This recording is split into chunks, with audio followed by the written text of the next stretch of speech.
Quel appel missionnaire avez-vous reçu de la part de Dieu? Si vous avez la même confiance en Dieu qu'Abraham, vous n'hésiterez pas à répondre « J'irai ». Ceci peut exiger que vous laissiez votre famille, votre maison, un emploi rémunérateur, vos relations, vos plats, boissons, loisirs, musique, style de vêtements favoris, et j'en passe.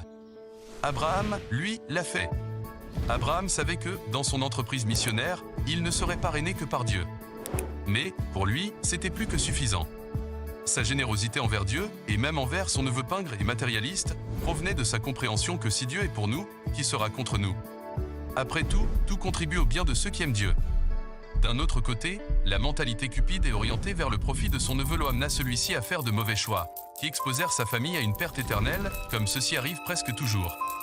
Revenant de la guerre, chargé de butin, Abraham rendit la dîme, soit 10% du tout, à Melchizedek, roi de Salem et sacrificateur de Dieu. Salem devint plus tard Jérusalem, là où fut érigé le temple. C'était la maison du trésor du Seigneur, où les Israélites avaient l'ordre d'apporter toutes leurs dîmes et leurs offrandes. Une fois rassemblées en ce lieu, celles-ci étaient équitablement réparties, mais exclusivement pour soutenir l'ensemble du ministère autorisé. La règle concernant le système de la dîme, ainsi que l'observation du sabbat, n'a jamais été abrogée à l'époque du Nouveau Testament et par celui qui en est l'auteur. Au lieu de perdre de sa force, elle aurait dû être maintenue et établie dans l'ère chrétienne, au fur et à mesure que l'on comprenait mieux que le salut ne pouvait s'obtenir que par le Christ.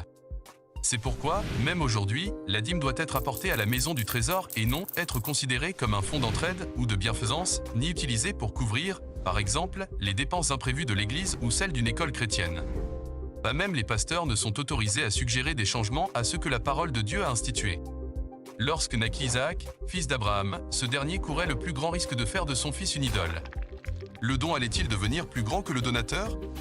C'est pourquoi Dieu demanda à Abraham de sacrifier Isaac à l'emplacement même où, des siècles plus tard, allait être érigée la maison du trésor du Seigneur. Ce fut le lieu réservé aux offrandes, là où Dieu, le fidèle donateur, avait fourni une offrande de substitution pour le fils d'Abraham, et, plus tard, aussi pour nous tous, en la personne de son fils. Il est lui-même la victime expiatoire pour nos péchés, et non seulement pour les nôtres, mais aussi pour ceux du monde entier. Parce qu'il est mort pour nous, mettons nos désirs à la dernière place, et Dieu à la première.